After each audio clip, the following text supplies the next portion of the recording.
तमाम पक्षों को ध्यान में रखते हुए मुद्दों पर चर्चा की जाएगी। उस लिहाज से इटली की पीएम का ये दौरा बेहद अहम। तो हैदराबाद हाउस में प्रधानमंत्री और इतालवी पीएम के बीच वार्ता हुई है और इटली की पीएम का ये भारत दौरा है।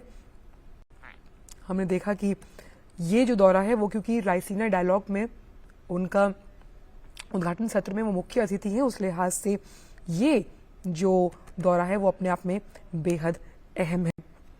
और जिन कई मुद्दों की और जिन चुनौतियों से निपटने की हम बात कर रहे हैं रायसीना डायलॉग में, उस लिहाज से भी इस दौरे को बेहद अहम माना जा रहा है।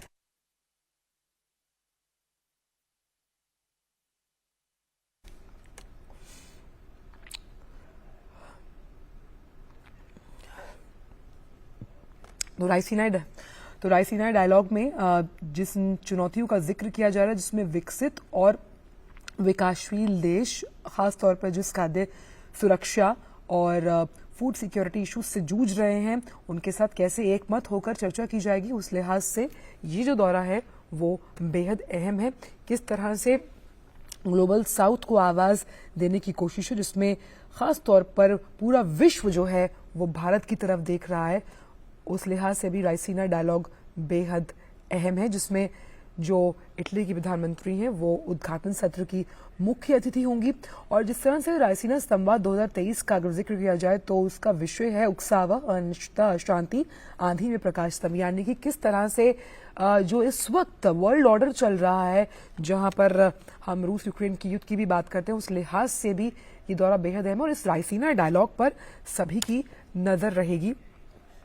और क्योंकि इटली की प्रधानमंत्री इसकी मुख्य अतिथि हैं और सबसे अहम यहाँ पर यह है कि किस तरह से इस सत्र में जो तमाम चुनौतियां उनसे निपटने के लिए चर्चा की जाएगी, मंथन होगा, उस पर सभी की निगाहें लगी हुई हैं।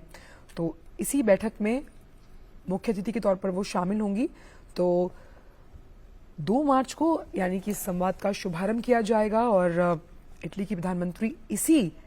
लिए यहाँ पर भारत आई हैं। रायसीना डायलॉग की अगर मैं बात करूँ तो 2023 में 100 से अधिक देशों के प्रतिनिधियों की भागीदारी होगी, जिनमें मंत्री, पूर्व राष्ट्राध्यक्ष और कई